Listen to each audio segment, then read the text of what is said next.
आज मैं इस वीडियो में बात करने वाला हूँ कि एक अच्छा पार्श्व गायक बनने के लिए, एक सफल गायक बनने के लिए सिर्फ शास्त्रीय गायन का ही ज्ञान होना बहुत ज़रूरी है। देखिए, इसको एग्जाम्पल के तौर पर हम समझते हैं कि हम लोगों ने बचपन में सीखा था कि हमें शुद्ध बोलने के लिए, शुद्ध पढ़ने के लिए हमें ग्रामर का सहारा लेना पड़ता, हमें ग्रामर का नॉलेज होना बहुत ही ज़रूरी है। तो ठीक उसी तरह से जो संगीत का ग्रामर है वो है क्लासिकल म्यूज़िक। क्लासिकल म्यूज़िक एक तहज़ीब है, एक तरीका है अच्छे से प्रेजेंट करने का, अच्छे से संगीत को प्रस्तुति करने का लोगों के सामने। लेकिन हम अगर सिर्फ इंग्लिश ग्रामर बेस पे अगर हमें इंग्लिश बोलना हो तो क्या हम सिर्फ ग्रामर के स्ट्रक्चर को खड़ा कर सिर्फ इंग्लिश बोल सकते हैं?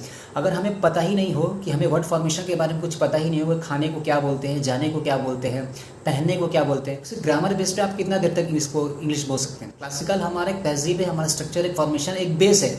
लेकिन सिर्फ क्लासिकल ही ज़रूरी है ऐसा तो नहीं है।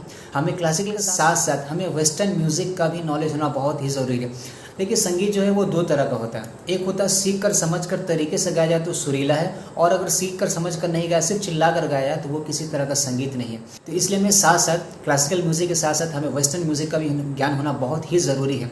अब जब तक आपको अपने ब्रीथिंग कंट्रोलेशंस के बारे में पता नहीं होगा, हेड वॉइस का इस्तेमाल कैसे करते हैं, इसकी बैलेंसिंग कहाँ से कैसे होती है, हमिंग को हम कैसे इस्तेमाल करते हैं, ओम को कैसे इस्तेमाल करते हैं, जब तक इन सब चीज़ों का बैलेंसिंग आपको पता नहीं हुआ तब तक आप ये परफॉर्म करना, एक चारों पट की गायकी करना बहुत ही मुश्किल है। तो साथ साथ हमें क्लासिकल के साथ साथ वेस्टर्न म्यूज़िक का भी थोड़ा सा तरीका, हमें उसका पता होना बहुत ही ज़रूरी है।